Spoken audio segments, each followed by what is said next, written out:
Feeling the pressure of meeting your nonprofit's fundraising goals? You're not alone. Many nonprofits struggle with limited resources, donor fatigue, and a lack of clear strategy. Nonprofit411 offers personalized coaching to address these challenges head-on.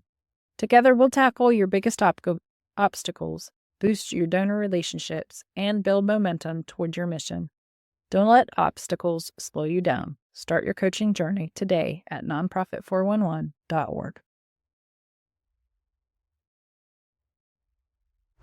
Welcome to the Nonprofit 411 podcast, the podcast where we speak with nonprofit professionals and experts to uncover strategies, share insights, and tackle the challenges you face in fundraising and sustainability.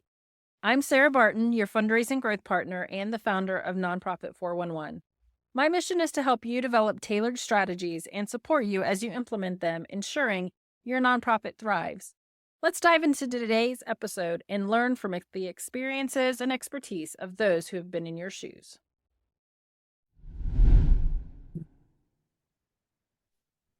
Hello, and welcome to the special edition of Nonprofit 411. Today, I am participating in a worldwide podcastathon where we are interviewing a nonprofit or charity of our choice to be able to highlight some of the amazing work that is happening around the world. And I am so excited to introduce my guest, Cat Bigley from the Amputee Center. Welcome. Hello, thank you. Do you want me to redo that with your full name? No, I have aliases. I don't mind. Yeah. All right. Awesome. Well, I am so excited to have you here.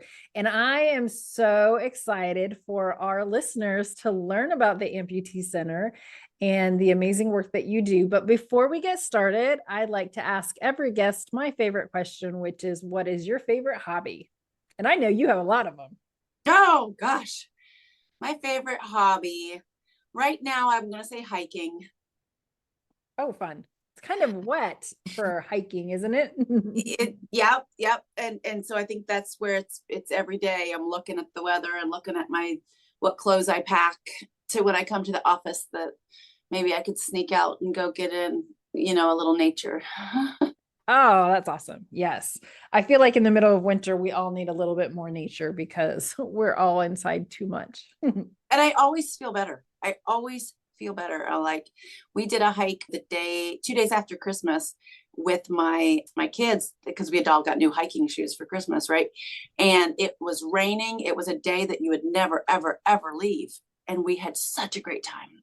It was so great. Yeah. So I know there's a hard boundary of not going. And then once I do, I never regret it. Yeah. I love that. So, well, thank you for that encouragement to get outside and do more. I know that walking on dirt helps my back and my body in ways that nothing else does.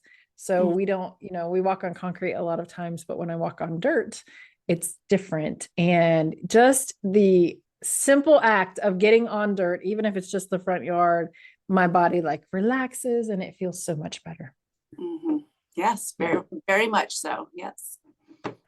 Okay, so now we get into the exciting part, which is for you to talk about, introduce yourself, and then tell us about the Amputee Center. And I have to say, before you go, I learned about the Amputee Center probably 4 years ago.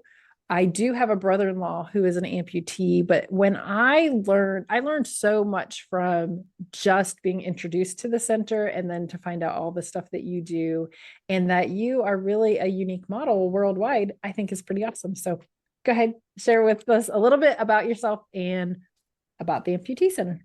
Okay, so my name is Cat Bigley, and I'm the executive director of the Amputee Center. We are located in Parkersburg, West Virginia. So we are the only nonprofit that does what we do in the way that we do it. There are organizations out there, and if there's somebody listening that says, we're kind of like you, please reach out, because we have been asking people, is there anything else happening? Because we can't find it. And so what I mean by that is that we offer a space for people dealing with limb loss and limb difference that they can come to for mental, emotional, and physical support. So it's all about creating community and adding to every element of a challenge that could come up for them. So the Amputee Center is actually only about 4 years old. So you must have heard about it right when they were getting ducks in a row. And I came on board about 3 years ago. And in my career, everything that I've done up to this point is this job. So physical fitness, mental, emotional support, working in mental health, and then also just creating community, which is a lot of what I've done in my hometown. So the idea for us is that when someone comes into the Amputee Center, that they feel welcome to ask any questions and find support however we can do it, and that we are armed with all of the information that if we don't have the service, we have a network of people all over the country that we can reach out to say, I don't know the answer to that, but we can definitely try to figure it out for you. So when we like for people to come in person, this is, part of the creating the community, but we have started doing more things virtually. So virtual emotional support, turning on, Zoom during one of our mixers so that you can hear the speaker that we have, things like that to try to build that community. And then if somebody is having questions about amputation, we do have several peer support specialists in our center that they can text or call and ask questions. So that part is growing for our outreach, just because, we can only do so much here in Parkersburg. Yeah, I think, I didn't realize until I actually started interacting with the Amputee Center. I guess I had never really considered that when a person has to go through an amputation, a lot of times there's not a lot of preparation for that, right? It's not usually a really long period of preparation time, perhaps, for amputations. And so there's just really not a lot of locations to go to get those questions answered. And so that's really something unique that you guys offer. Can you tell us a little bit just about that and, that pre-amputation support, kind of the challenges and the support? Because again, because I've not experienced it myself, I didn't realize any, that there was a deficiency in this area. Absolutely. That is where, I had never really dealt with amputees until I came into this job. So there's three things that, we think about here, is that in a community right now, we might have somebody who is an amputee that's underserved. We hear about them from like the water meter guy or the mailman, because they see them when they stop by. So we have people who are already amputees that are underserved. We have someone who might lose their limb in an accident. And so it comes across social media. You hear it in the scanner, you see it in the newspaper, you get the phone call or the prayer line in your church. And then we have someone who knows they're going to get an amputation, so that it could be cancer, it could be other health related issues like being diabetic. And so they do know that the amputation is coming. So those are three things of how we can be of service to somebody immediately the moment we find out and they find out, right? Really, the fourth one is if we hear about a child born with limb difference. And so that also is not something we've dealt a lot with, but it is something we have to recognize that could happen. So in our pre-amputation consultations, they're very non-formal.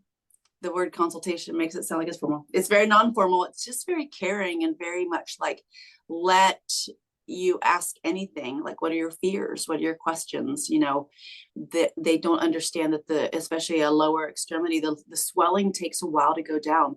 You will not be walking for a while. You will have to wait for the swelling to go down.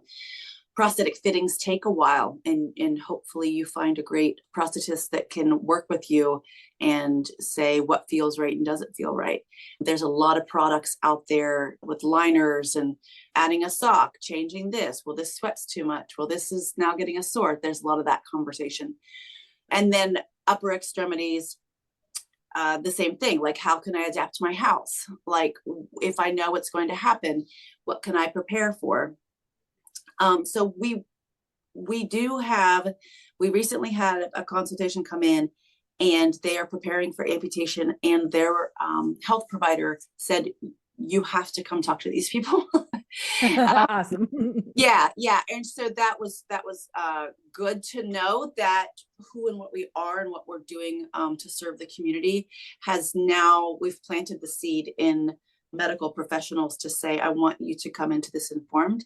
And then we also have been a part of the, not the doctor saying, you're going to have it done, come talk, but we've been a part of the decision-making process for people, where they come in and they talk and they go, I'm still kind of deciding, do I carry on with life with this, issue and take a chance, or do I just have the amputation and adjust to life with a prosthetic? None of that stuff is a given, or you just have to say, this is what we can tell you, and this is what your experience might be. But at the end of the day, what's important is that sense of community, and they know they have someone to talk to. Because what we hear a lot is people will say, I have had 42 surgeries. I've been going through this for 7 years, and I've never talked to another amputee. And so as their caregivers who come in, their mom, their spouse, their siblings, their children, they can only do so much caregiving. They can't do the empathy of, they don't understand. And we do hear a lot of pain in their voices, and we do see a lot of tears because of that. And so if we can ease that in any way, then we're doing our job. Yeah. Yeah. So I appreciate that so much, because like I said, I hadn't really thought about there being a lack of that, but in your own, your own community, you may know one or two amputees. I said my brother-in-law, but actually my uncle is a double amputee also. And, so I happen to have two in my community, but I don't know of other amputees that I could even introduce them to, to be able to help them be able to network and grow that. So I think that community is vital, and it is all ages. I have actually had the privilege of being able to attend some events at the Amputee Center and attend events where we were both attending an outside event. And you have even younger kids who are involved in your programming, right? Mm-hmm. Yes. Yes. And the leading cause for children amputations is farm equipment, lawnmowers and farm equipment. So that is something that, we really want to get that information out there. And there are some other kids that we haven't even been able to serve yet. But the idea that equipment is really, really scary, but it's also really fun and attractive. And, kids want to help, and, want to teach them how to help and those types of things. And then we do have a young lady that lost her foot under a riding lawnmower when she was 9 years old. And she ended up, the surgeons took the leg up to right below the knee for the fitting of the prosthetic. But she came to us in a situation where she was really depressed, didn't leave her room. And recently her grandma clarified, it's like she had a tent inside the room. So it's not that she didn't leave her room, she didn't leave the tent inside the room. Oh. And we have now in my office, she comes in, she helps with creating marketing for our social media. She helps get people fitted in the equipment. She'll go grab somebody's walker or wheelchair and make sure that they're getting out to the car safely. She has gone to the state and national level to speak about people with disabilities and why funding is needed.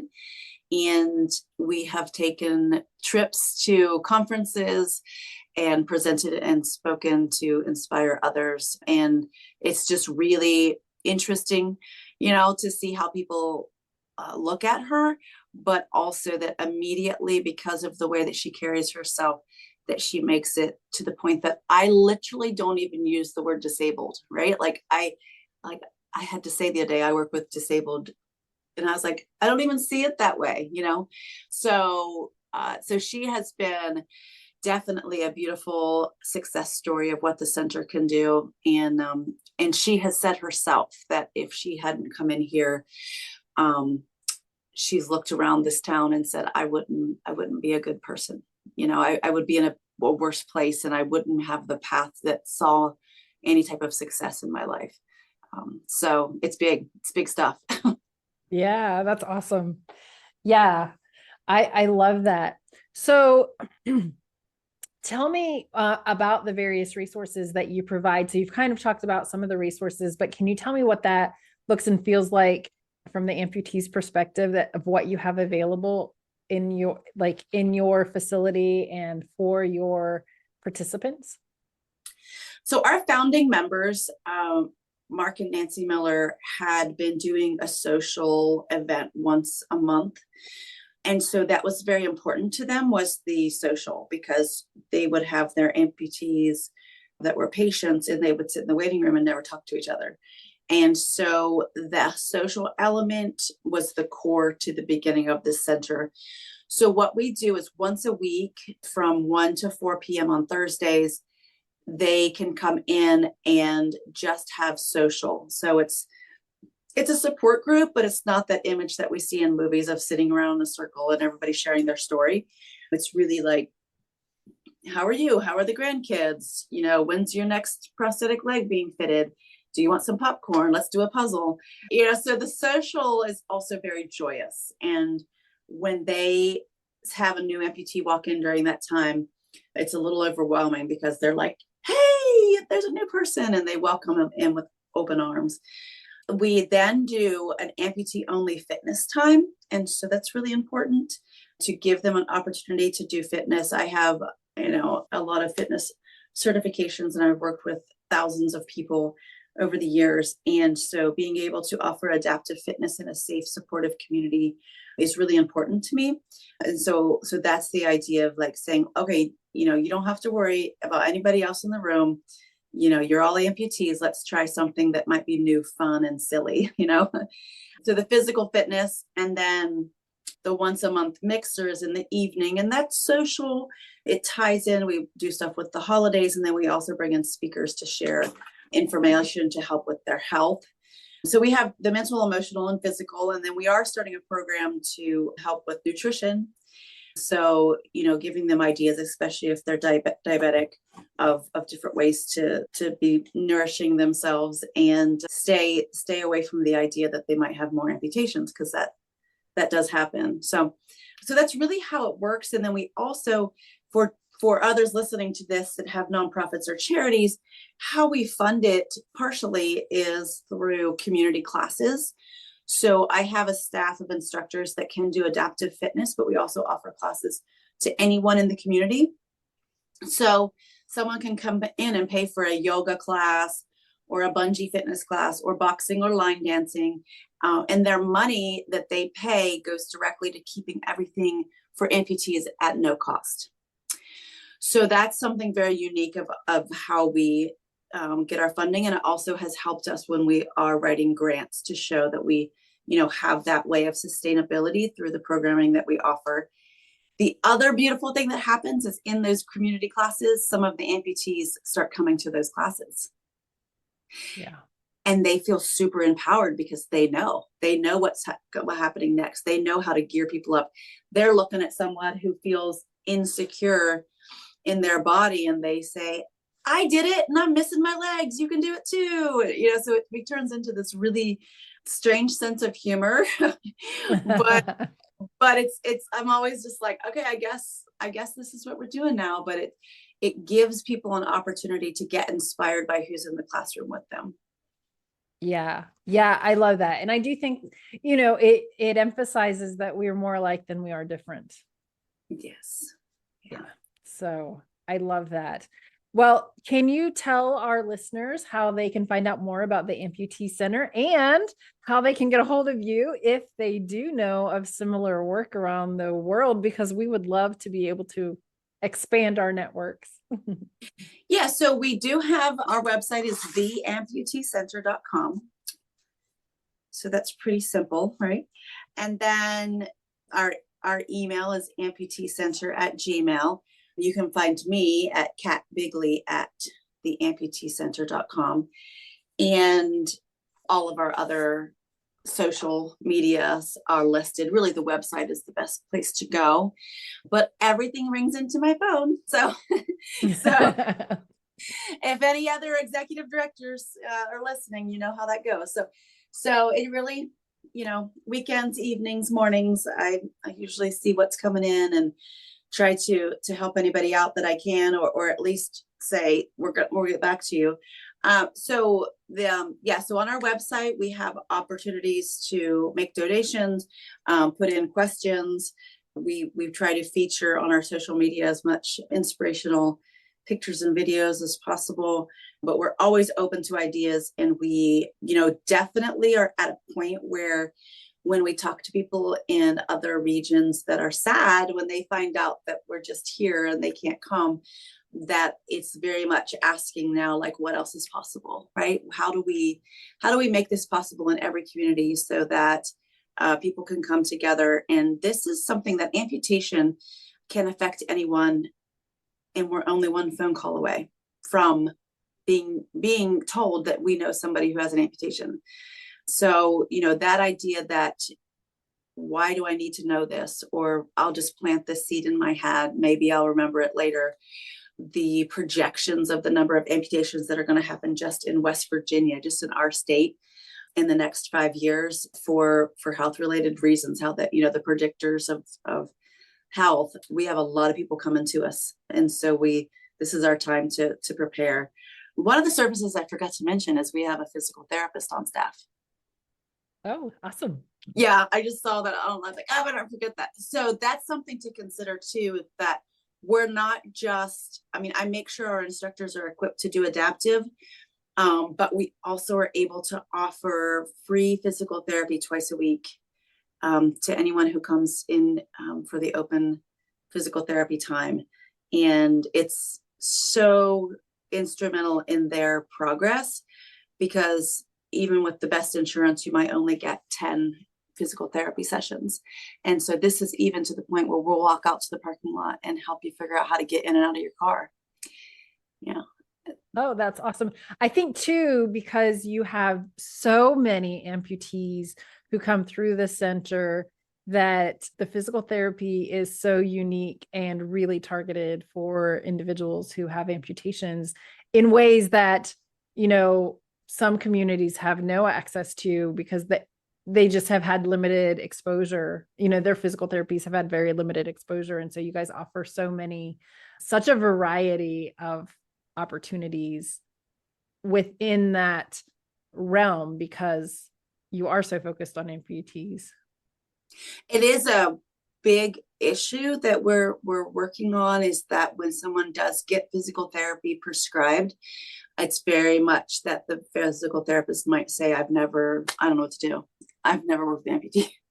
And the reaching, if that's something, we do have our physical therapist, and we also do know there's another group in Richmond, Virginia that we've worked with that has a really great YouTube channel. So that's what I'm saying. We've got like resources. So if we can't help, or if we don't know for sure, we can say, hey, if you want this in your town, call your local library, get a free room, ask your local restaurant to donate some snacks and coffee, and put flyers in all the doctor's offices, and just start there.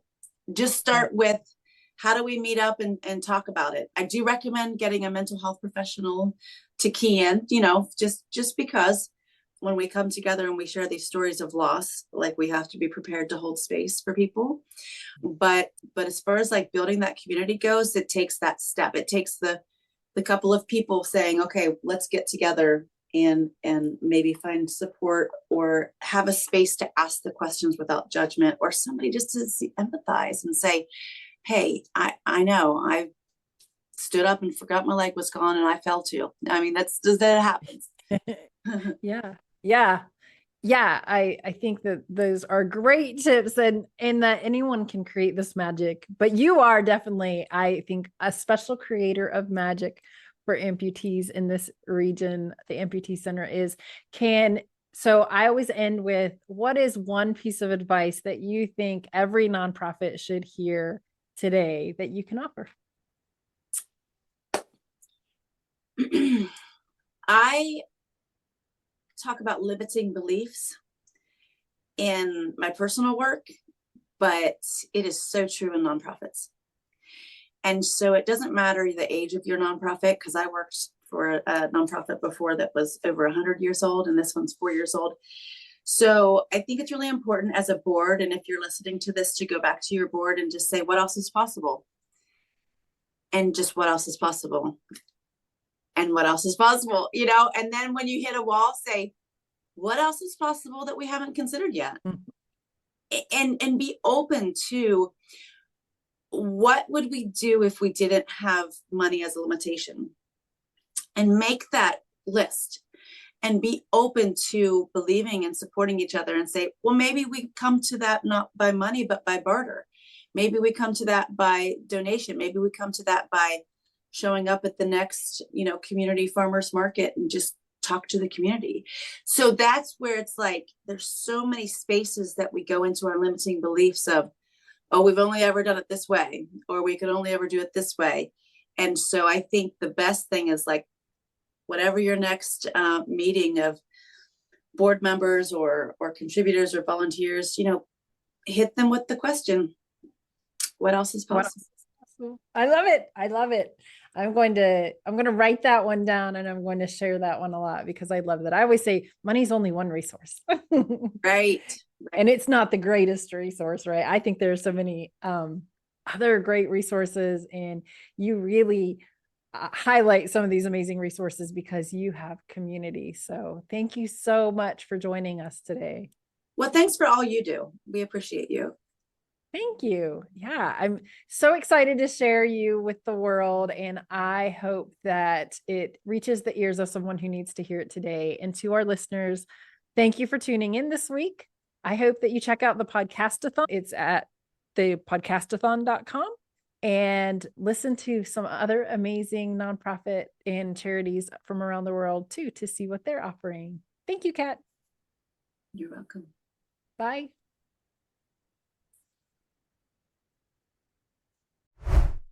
That's a wrap for today's episode of Nonprofit411. I hope our discussion with nonprofit professionals and experts gave you actionable ideas to take your fundraising efforts to the next level. At Nonprofit411, I partner with leaders like you to develop strategies and guide you through implementation. Visit nonprofit411.org to learn more, and let's take the first step together. See you next time.